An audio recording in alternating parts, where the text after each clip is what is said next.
Assalamu alaikum and a very warm welcome to all of you. I am Khadija Mirza, a BS psychology student and an ambassador of the course The Human Puzzle Piecing the Psychology Together, proudly introduced by the Sky Hires Institute of Learning. It's my pleasure to welcome you all to the episode number 19th, titled as Scientific Writing.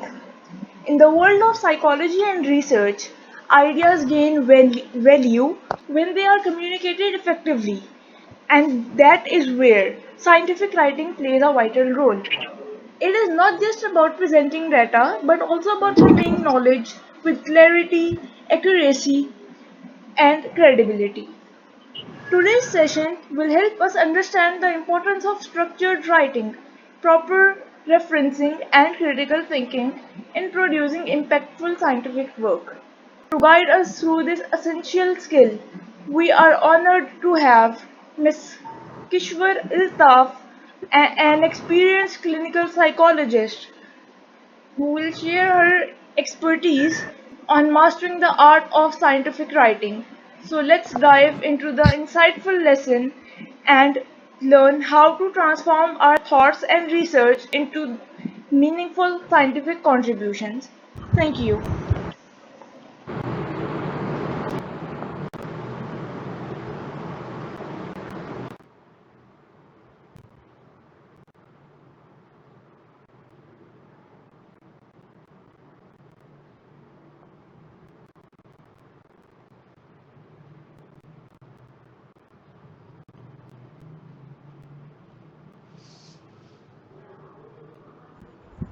Assalamu alaikum everyone. Am I audible?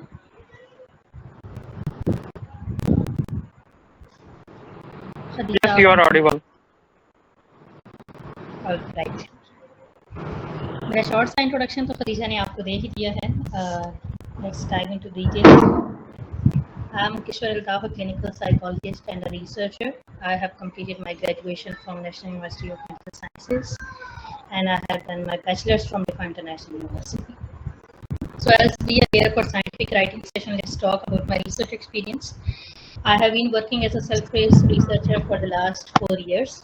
Presently, I am working on several research projects, including the one Supervision and the others funded by WHO. आज के इस session के लिए हम यहाँ पे इकट्ठे हुए हैं और on the request of many of you हमने प्लान किया कि हम साइंटिफिक राइटिंग का एक सेशन कर लेते हैं. और scientific writing basically I would like to ask from you all कि आप सबका क्या पॉइंट ऑफ व्यू है साइंटिफिक राइटिंग के बारे में. आपको क्या लगता है कि साइंटिफिक राइटिंग एक्चुअली है क्या? You can unmute yourself or else you can type in chat box as well.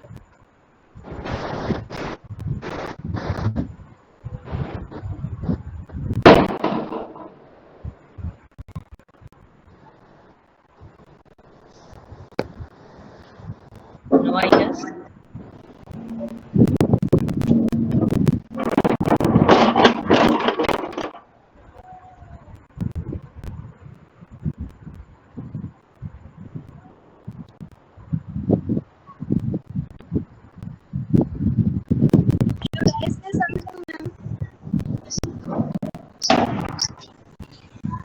ये जो भी बोल रहा है उसकी तरफ से सिर्फ शोर आ रहा है, कमेंट्स नहीं आ रहे.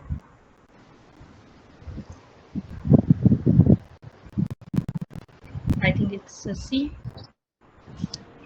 Oh, möchte man? Oh. क्या मिलता?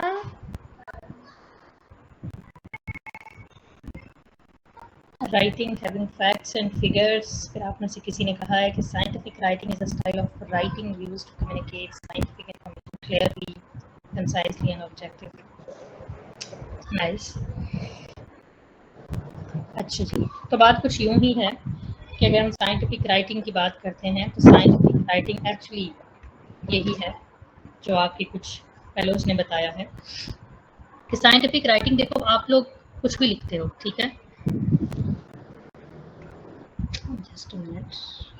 अच्छा, साइंटिफिक राइटिंग क्या है? एनी पीस ऑफ राइटिंग जो आप लिख रहे हैं इसके अंदर आप ये समझो कि मेनली हम कुछ भी जो कंटेंट लिख रहे हैं उस कंटेंट की एक टाइप है साइंटिफिक राइटिंग। साइंटिफिक राइटिंग जो होती है कि आप साइंटिफिक इन्फॉर्मेशन किसी दूसरे तक कम्युनिकेट कर रहे हैं। अब साइंटिफिक इन्फॉर्मेशन क्या है, आप लोग सोच रहे होंगे एक्चुअली वो इन्फॉर्मेशन, ठीक है, जो हमने एविडेंसेस की बेसिस पे कलेक्ट की है, वो इन्फॉर्मेशन जिसको हमने अपनी ऑब्जर्वेशन की बेसिस पे कलेक्ट किया है, वो इन्फॉर्मेशन जिसको हमने किसी एक्सपेरिमेंटल सेटिंग में लिया है, किसी एक्सपेरिमेंट की बेसिस पे हमने कलेक्ट किया है, किसी मेजरमेंट की बेसिस पे हमने कलेक्ट किया है, उसको लिखना, उसको डॉक्यूमेंट फॉर्म में लाना, या उसको किसी visual presentation form of poster लाना, या उसको किसी ओरल प्रेजेंटेशन की फॉर्म में लाना, किसी बुक में लाना, किसी चैप्टर के तौर पे लाना, ईच एंड एवरीथिंग किसी भी फॉर्मेट में आप उसको लेकर आते हैं, दैट इज साइंटिफिक राइटिंग। ठीक है, आज का हमारा session is solely based on scientific writing.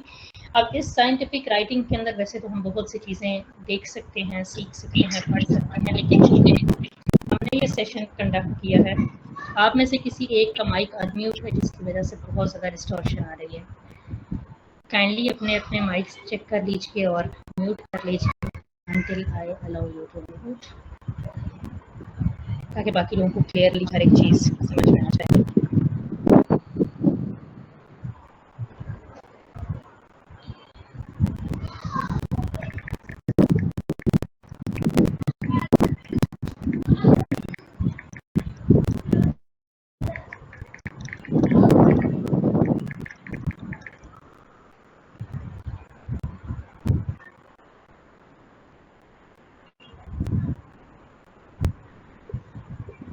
हम उम्मीद करते हैं कि इसके बाद डिस्टॉर्शन हमें सुनने को नहीं मिलेगी।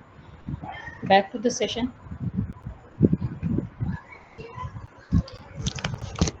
As I was talking about scientific writing, और मैं ये बता रही थी कि चूँकि हमने आज का ये सेशन स्पेसिफिकली उन स्टूडेंट्स के लिए रखा है जो कि मोस्टली अंडर ग्रेजुएट्स या पोस्ट ग्रेजुएट स्टूडेंट्स हैं, और आप सब लोग किसी एक साइकोलॉजी चैनल से ही मुझसे कनेक्ट हुए हैं आज। So I will be actually talking about scientific research papers या साइंटिफिक रिपोर्ट्स आप कह लें, जिसको आसान अल्फाज में अगर मैं कहूँ तो आपके थीसिस, आर्टिकल्स, रिसर्च रिपोर्ट्स। ठीक है, आपके सारे क्वेश्चंस एंड क्वेरीज जो कि आप लोग थीसिस करते हुए फेस कर रहे होते हैं, आर्टिकल लिखते हुए फेस कर रहे होते हैं, रिसर्च रिपोर्ट्स बनाते हुए फेस कर रहे होते हैं, उन सबको एड्रेस करने के लिए आज का ये सेशन हमने अरेंज किया। By the end of this session you will be able to actually tell कि क्या कैरेक्टरिस्टिक्स होती हैं साइंटिफिक राइटिंग की, एलिमेंट्स क्या होते हैं साइंटिफिक राइटिंग के, और बहुत सारी डिस्टॉर्शन आ रही है इसी के वजह से। Khadija, can you please look into this matter? मैं इससे बहुत ज़्यादा डिस्टर्ब हो रही हूँ, मुझे शोर इतना ज़्यादा सुनाई दे रहा है कि मैं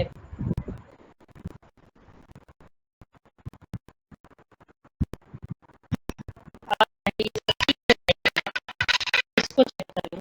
जी मैं करवाती हूँ, जी मैं करवाती हूँ मैम।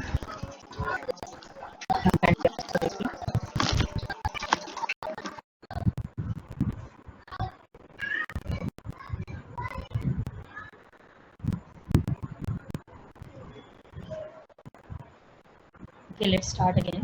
जैसे मैं बता रही थी आप लोगों को कि हम आज आप लोगों की क्वेरीज को एड्रेस करने के लिए यहाँ पर इकट्ठे हो रहे हैं। ठीक है, by the end of this session you will be able to tell कि क्या कैरेक्टरिस्टिक्स होती हैं साइंटिफिक राइटिंग की। आपको पता होगा कि क्या एलिमेंट्स होते हैं जब हम कोई थीसिस लिख रहे होते हैं या कोई आर्टिकल लिख रहे होते हैं। ठीक है, तो रिसर्च पेपर बना रहे होते हैं, उसके क्या एलिमेंट्स होते हैं। आपको पता होगा कि एक प्रॉपर जो पेपर होता है, कोई थीसिस होता है, उसकी फॉर्मेटिंग क्या होती है, हर एक सेक्शन को किस तरह से डिज़ाइन किया जाता है। मेन जो चीज़ें हैं साइंटिफिक राइटिंग के बारे में या रिसर्च के बारे में, वो आपको उसके बारे में आइडिया हो जाएगा। ठीक है, आई होप कि हम इस सब चीज़ों को कवर कर पाएँ इस 1 घंटे के सेशन में, बट चूँकि ये 1 घंटे का सेशन है सो ए टू ज़ेड हर एक चीज़ तो नहीं कवर हो पाएगी, लेकिन मैंने इसको कुछ इस तरह से कंटेंट इसका अरेंज किया है कि आप सब लोग ईजिली इसको अंडरस्टैंड कर सकें। ठीक है, let's start with characteristics. Mainly क्या कैरेक्टरिस्टिक्स होती हैं साइंटिफिक राइटिंग की? जब आप लिख रहे होते हैं ना कंटेंट, उस टाइम लिखते हुए जो चीज़ें आपको माइंड में रखनी हैं, जो वर्ड्स आप लिख रहे हैं, हर एक सेंटेंस जो आप लिख रहे हैं, उस टाइम पे जो चीज़ें आपके माइंड में होनी चाहिए कि हमने क्या लिखना है, किस तरह से लिखना है, और क्या चीज़ें अवॉइड करनी है, डूज एंड डोंट्स जो हैं वो इन कैरेक्टरिस्टिक्स में हम पढ़ेंगे। तो गुड साइंटिफिक राइटिंग की सबसे पहली जो कैरेक्टरिस्टिक है वो ये कि क्लियर होना चाहिए सब कुछ। ठीक है, बहुत लंबी चौड़ी दास्तानें, बहुत लंबी चौड़ी details, unnecessary and irrelevant details नहीं होनी चाहिए। Very clearly stated for each and everything that you have written in that piece of paper. Secondly, इसको सिंपल होना चाहिए, बहुत कॉम्प्लिकेटेड वर्ड्स, कॉम्प्लिकेटेड सिनोनिम्स ढूंढ के डालना बीच में, कोई इस तरह से होता है ना कि sometimes we use like metaphors use कर रहे हैं बीच में, कोई प्रोवर्ब्स यूज कर रहे हैं, इस तरह की चीज़ें नहीं करनी होती हैं। कोई आपने टेक्निकल टर्म्स बहुत ज़्यादा यूज नहीं करनी होती हैं, बट एकेडमिक राइटिंग के लिए आपको एकेडमिक वर्डिंग ही यूज करनी है, ठीक है। इन एडिशनल टू दिस आपने अपना जो कंटेंट होता है उसको न्यूट्रल रखना होता है। न्यूट्रल इस तरह से कि आपने कोई अजम्पशन नहीं बनानी होती कि हम जब, जाहिर सी बात है, जब हम कोई कंटेंट लिख रहे होते हैं तो हम ये एक्सपेक्ट करते हैं ना कि दूसरा इसको पढ़ेगा, तो जब दूसरा कोई इसको पढ़ रहा है तो हमने उसको न्यूट्रलिटी में लिखना होता है। इस तरह से अजम्पशन बना के नहीं लिखना कि next person knows everything, next person doesn't know everything, या हम किसी एक ऑथर को सारा क्रेडिट दिए जा रहे हैं, या हम किसी एक ऑथर की जो स्टेटमेंट्स हैं उनको रिजेक्ट किए जा रहे हैं। इस तरह से हमने कोई पर्सनल जजेस के साथ कोई डायरेक्शनल जो है वो चीज़ें उसके अंदर नहीं स्टेट करनी होती, ठीक है। हम कोई भी बातचीत करते हैं तो हम उसको एम्पेरिकली साउंड बना के करते हैं, लॉजिकली स्टेटेड होनी चाहिए आपकी हर एक, ठीक है। आपने कोई भी चीज़ इस तरह से होता है ना अनक्लियर फॉर्म में, या वो चीज़ जो एग्जिस्ट नहीं करती है वो नहीं लिखनी होती है, ठीक। उसके बाद आपकी जो राइटिंग होती है, पीस ऑफ राइटिंग जो आप कर रहे होते हैं, that should be structured logically.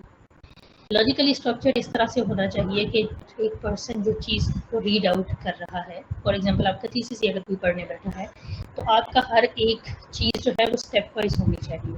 आपकी स्टेटमेंट्स जो हैं वो एम्पेरिकली एविडेंस होने चाहिए, उनको विद आपने सपोर्ट ऑफ प्रीवियस रिसर्चेस आपने इसको लिखा हो, आपने प्रॉपर तरीके से स्ट्रक्चर किया हो, पढ़ने वाले को पता हो कि अगर मैंने स्टार्ट किया है ए से तो ए के बाद मुझे बी का कंटेंट ही मिलेगा, बी के बाद सी का कंटेंट ही मिलेगा, ए के बाद डी या ए के बाद टी यू बी, इस तरह से रैंडमली कंटेंट अरेंज हुआ बनना हो। तो लॉजिकली स्ट्रक्चर होना चाहिए आपके सारे सेंटेंसेस को, आपकी कंटेंट को। फॉर एग्जांपल आप लिखना शुरू करते हैं, किसी एक वेरिएबल को आप डिफाइन करने लगे अपने रिसर्च के अंदर, ठीक है। तो वेरिएबल को डिफाइन जब करने लगे हैं तो you would like to start and you should start उसकी एग्जैक्ट डेफिनेशन से, ठीक है, कि उसकी डेफिनेशन क्या है, एक्चुअली वो कॉन्सेप्ट है क्या। डेफिनेशन आप स्टार्ट करें तो आप उसके आगे फर्दर एलिमेंट्स कुछ अगर दिए हुए हैं तो आप उसके बारे में बात करें। फिर अगर उसी वेरिएबल्स की आगे कोई टाइप्स हैं आप उनको डिस्कस करें, फिर उसके कॉजेज़ क्या आ रहे हैं, या अगर उसके कॉज और इफेक्ट्स सिर्फ आप लिखने जा रहे हैं तो पहले आप कॉजेज़ का बताएं, देन आप इफेक्ट्स का बताएं। तो इस तरह से आपने उसको स्ट्रक्चर करके लिखना है। ऐसा नहीं है कि आपने हेडिंग करी एक वेरिएबल की, सबसे पहले आपने लिखा कि इस वेरिएबल की ये इफेक्ट होती है, उसके बाद आपने लिखा कि वेरिएबल की ये टाइप्स है, तो फिर हम बीच में कहीं जाके लिखेंगे कि इस वेरिएबल को डिफाइन इस तरह से किया गया है, फिर हम बता दें कि अच्छा ठीक है अब इसके कॉजेज इस तरह से हैं। तो इस तरह से इलॉजिकल स्ट्रक्चरिंग बिल्कुल भी नहीं करनी है। बहुत अनस्ट्रक्चर्ड पेपर आपका जो है वो कभी भी साइंटिफिकली साउंड नहीं होता। So you need to structure everything that you have written in your paper, logically आपने इसको स्ट्रक्चर करना है। अब ये स्ट्रक्चर किस तरह से करेंगे हम आने वाली स्लाइड्स में इसको भी डिटेल में देखेंगे, ठीक है। आपने इसको सेक्शंस के साथ डिवाइड करके प्रॉपरली काम करना होता है। आपने जो भी इंफॉर्मेशन लिखनी है अपने पेपर के अंदर वो एक्यूरेट होनी चाहिए।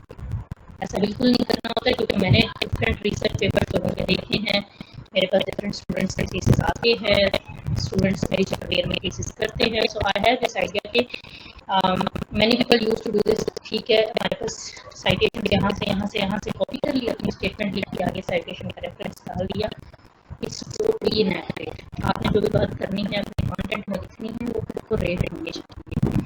अगर आपने कहा है कि ये मिस किश्वर की तरफ से ये बात आई है तो एक्चुअली बात मैंने कही थी, ये नहीं है कि वो XYZ ने कोई बात की और आपने उसको मेरा बना के वहाँ पे लिख दिया, दैट इज टोटली इनएक्यूरेट। कोई अनक्लियर एम्बिगुअस इंफॉर्मेशन आपने यूज नहीं की, ठीक।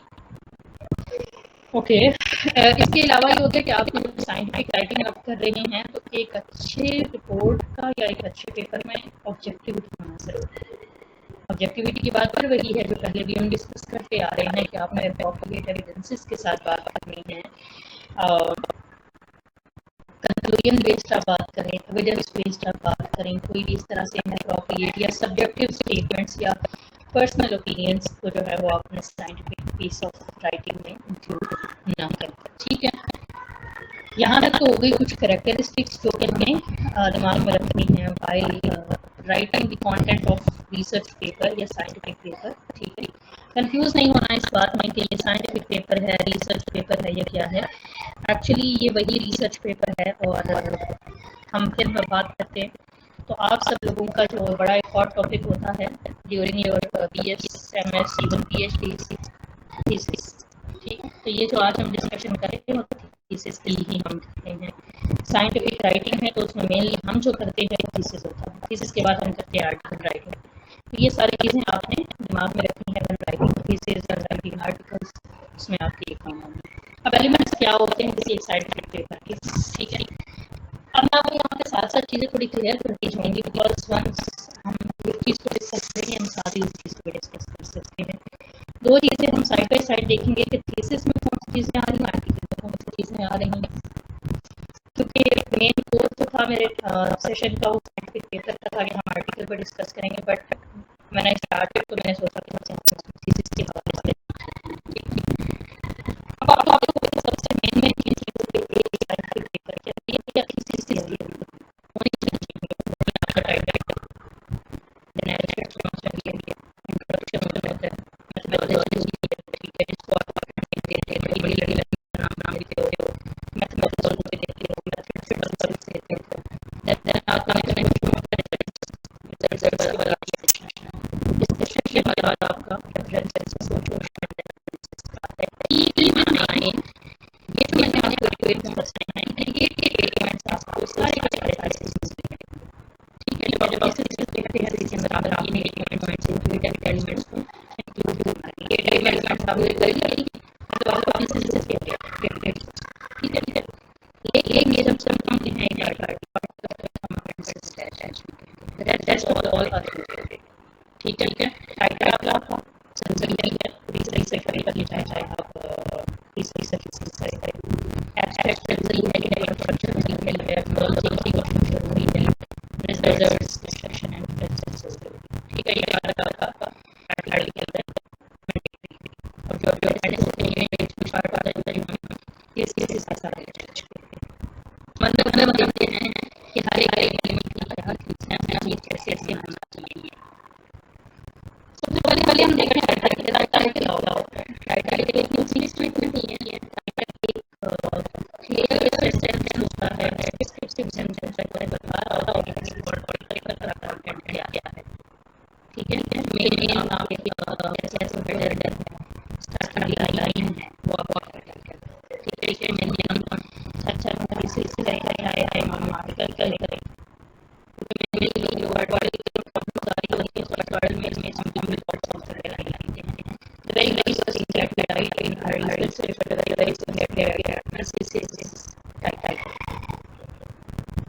topic ये आपको चेक करेंगे। तो टाइटल और टॉपिक को जो है बनता कैसे है उसके अंदर क्या जाता है एक स्टेटमेंट लिखनी होती है ना, हम 2-3 वर्ड्स अंदर ही करते हैं टॉपिक यहाँ पे जो हम इसे सर्च की बात करते हैं उसमें टॉपिक से रिलेटेड उस स्टेटमेंट अंदर क्या चीज है स्टेटमेंट की सबसे पहले आगे ये स्टडी एरिया ठीक है। आप रिसर्च कर रहे हैं और रिसर्च में आप क्या वेरिएबल्स यूज करते हैं या आप स्टडी करेंगे आप उसके variables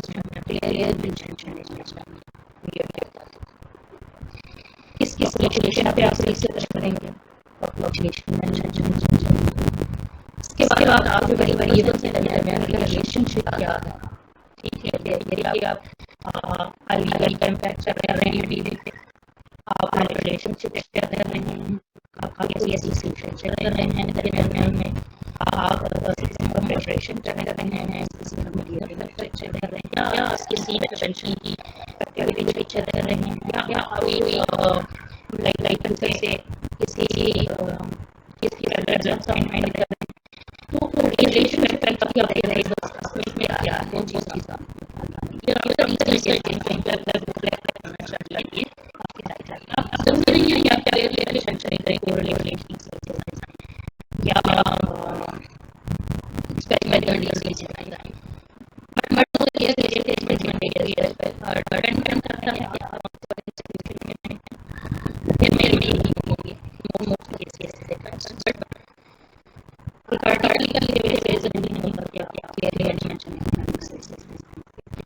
depends on the instruction of general assessment आप कॉलेज में आते हैं, बट 80% केसेस में ये जो है तो मैंने कि आप नो पर however your processes या processes design and have clearly और explicitly mentioned हो, ठीक है। फॉर एग्जांपल आपने किया है प्रोसेसिंग डिजाइन आपने लिखा, आपने यूज किया डिजाइन आपने लिखेंगे, आपने यूज किया एनवायरमेंट सॉफ्टवेयर आपने मेंशन दैट, तो ये चीजें टॉपिक के अंदर मेंशन होना चाहिए, ठीक है। तब आपका एक टॉपिक बनता है ना, ये टॉपिक बड़ा बेस लगेगा। इसके अलावा ये जानते हैं प्रॉपर्टी कोई बहुत स्पेसिफिक होना चाहिए और ये थोड़ा सा सेंस नहीं ठीक है, अंडरस्टैंडेबल कंसाइज स्टेटमेंट इसमें जो आपके वर्ड्स हैं उनमें ले आप यूज करें और अन्य वर्ड्स या स्पेशलिस्ट वर्ड्स इनके वर्ड्स सीक्वेंस से भी होता है जब आप टॉपिक लिख रहे होते हैं और आप भी डिफाइन कर रहे होते हैं you need to follow the proper sequence. Sequence one क्या है आप आइडिया बनाते हैं इंटरनेट वेरिएबल देन आप बताते हैं कि आपका इंटरनेट वेरिएबल क्या है, ठीक है। कोई भी ऐसा जॉब यूज कर रहे हैं एप्लीकेशन फॉर्म में अपने स्पेसिफाइड करना है या वो नॉर्मली ऐसे यूज किया ठीक तो टाइटल आगे आपके अब मुझे लगा मैं भी आपको थोड़ा तो होंगे तो वेरिएबल क्या होगा, तो वेरिएबल डिस्कस कर लेते हैं। वेरिएबल जो हम साइकोलॉजी रिसर्च कर रहे हैं या वो रिसर्च कर रहे हैं, ठीक है। किसी और में भी अगर गए हमारे साथ तो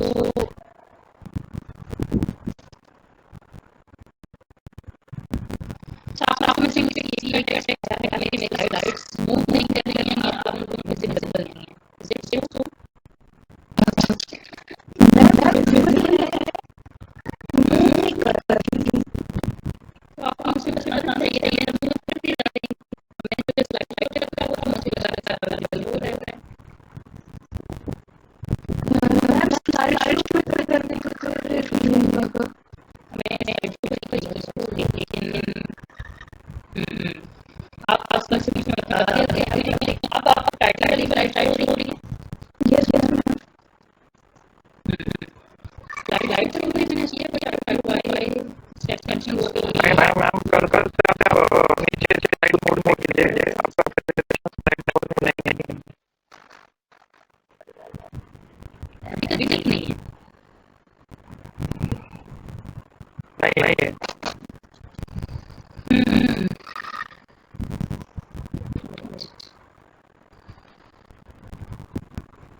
अभी नहीं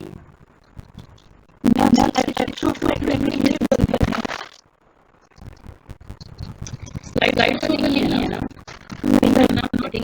स्लाइड होने कैसे लाना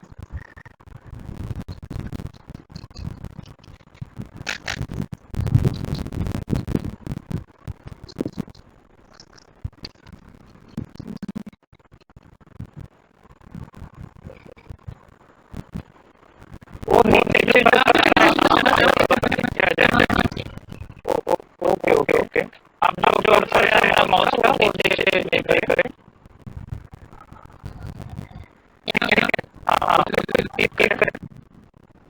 क्या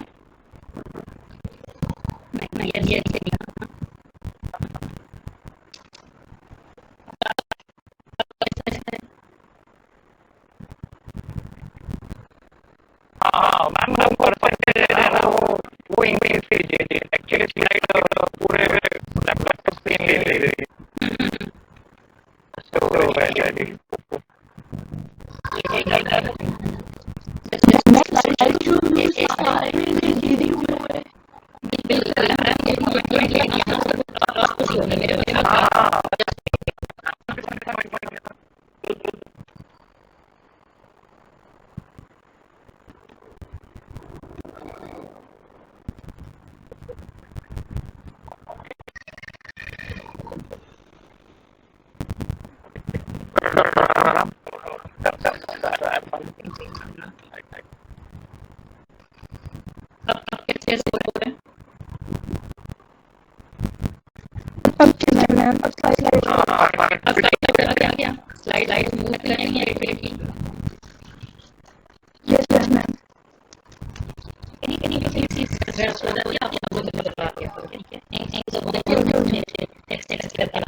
बात करें वेरिएबल्स की, ठीक है, कोई भी वेरिएबल क्या होता है।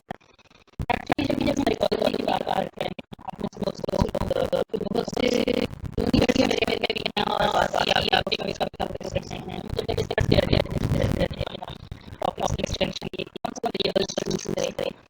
वेरिएबल में सबसे पहले वेरिएबल को क्या दिया, कंस्ट्रक्ट, इसको हम मेजर कर सकते हैं थ्रू एनी मींस, ठीक है, जो डिफरेंट वैल्यूज हैं उनके वेरिएबल्स लेता है लेवल सोर्सेस से जिसको हम किसी नेचुरल सेटिंग में एक्सपेरिमेंटल सेटिंग में मेजर कर सकते हैं, ठीक है। फॉर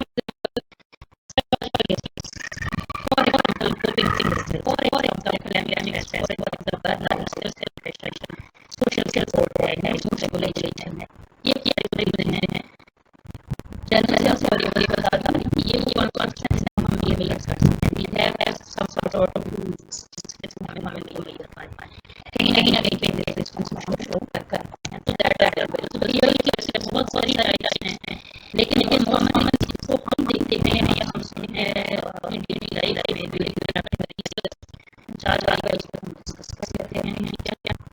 एक और दे दे काम आने मुझे नहीं पता वेरिएबल की टाइप बारे में dependent variable that variable not that variable, ठीक है। ये चार मेन हैं जो बहुत से स्टूडेंट्स बीबीए एमएस रिसर्च में यूज करते हैं। कोई रिसर्च आईडी और वेरिएबल की नहीं है, ये डिपेंडेंट वेरिएबल आता है। जैसे जैसे क्या हम डिपेंडेंट हम कुछ पे कर सकते हैं किसी सेंटेंस में, सो इंडिपेंडेंट वेरिएबल है तो वो ऐसा वेरिएबल है जो पर्सन सेट करता है, इस पे किसी तरह हम समझ नहीं है, लेकिन वो नहीं समझ सकता है, ठीक है। वो हो जाता है डिपेंडेंट होता है जब हम डिपेंडेंट होते हैं, हम उसकी जरूरत होते हैं, हम किसी से ले रहे हैं इंडिपेंडेंट वेरिएबल, ठीक है। इंडिपेंडेंट वेरिएबल से कॉज और डिपेंडेंट वेरिएबल से इफेक्ट, ठीक है। इंडिपेंडेंट वेरिएबल में कुछ चीजें आते हैं, उसकी वजह से दूसरा वेरिएबल जो कि डिपेंडेंट वेरिएबल की चेंजेस की वजह से इफेक्ट हो रहा है और उसमें भी चेंज आ रहा है, तो इससे ही वो डिपेंडेंट वेरिएबल, ठीक है। फिर आता है moderator variable. Moderator variable mediator में बहुत से लोग मॉडरेटर है, ये मीडिएटर है, मॉडरेशन मीडिएशन एक्चुअली है क्या। सो मॉडरेटर और मीडिएटर का एक सबसे चीजें हैं। बात मेन हमारी तो क्या रहेगा, आईवी और डीबी का, ठीक है। आईवी और डीबी है, एक साइड पे आईवी रखो, एक साइड पे डीबी रखो, दरमियान की लाइन है। अब उस लाइन के साथ किसके साथ का कनेक्शन बनेगा तीसरे वेरिएबल का, तो वो डिफाइन करेगा कि वो मीडिएटर है या मॉडरेटर है, ठीक है। अब ये है जो है ना आपका mediator you can say acts in between. तो इन बिटवीन मतलब ये है कि ये जो आपका आईवी है उसका कनेक्शन उसका इफेक्ट किया जा रहा है ऑन डीबी, उसको ये एक्सप्लेन करता है माइंड। इस चीज को याद रखना है कि मीडिएटर जो है कि ऑल एक्ट नहीं करता है in between IV and DB combination with IV. Most of the time when you choose your mediator, keep in mind its nature is same as the nature of I V. आपके लिए एक short से दे देती हूँ mediator choose करते हुए, आप ये देख लिया करो कि आप जो I V है उसका एक्चुअल में इम्पैक्ट कैसा है, उसकी नेचर है, I V आपका नेगेटिव वेरिएबल है या पॉजिटिव है, तो उसी की नेचर से मैच करते हुए वेरिएबल आप mediator के साथ सकते हैं, तो इजीली आप जो चूज किया जा सकता है, ठीक है। जो मॉडरेटर वेरिएबल है ना, मॉडरेटर आप इस तरह से कर लो कि दो पार्टीज हैं उनके दरमियान ऐसा है ये कोई तीसरा बंदा है, क्योंकि तीसरा बंदा उन दोनों के दरमियान का ताल्लुक तय कर रहा है कि ये ताल्लुक अच्छा है या मेरे होने से अच्छा रहेगा या बुरा हो जाएगा, वो होगा मॉडरेटर। मॉडरेटर का डायरेक्टली ना तो आईवी से कोई लेना देना है ना ही डीबी से लेना है, लेकिन इनफैक्ट ये करेगा कि वो इन दोनों के दरमियान के रिलेशनशिप की स्ट्रेंथ को बताएगा, डायरेक्शन को बताएगा कि अगर मैं मौजूद हूँ तो इन दोनों का रिलेशनशिप किस तरह से जाएगा, अगर मैं मौजूद नहीं हूँ तो किस रिलेशनशिप और इनका जो रिलेशनशिप किस तरह से, ठीक है। मॉडरेटर वो वेरिएबल होता है। फॉर एग्जांपल मैं अपनी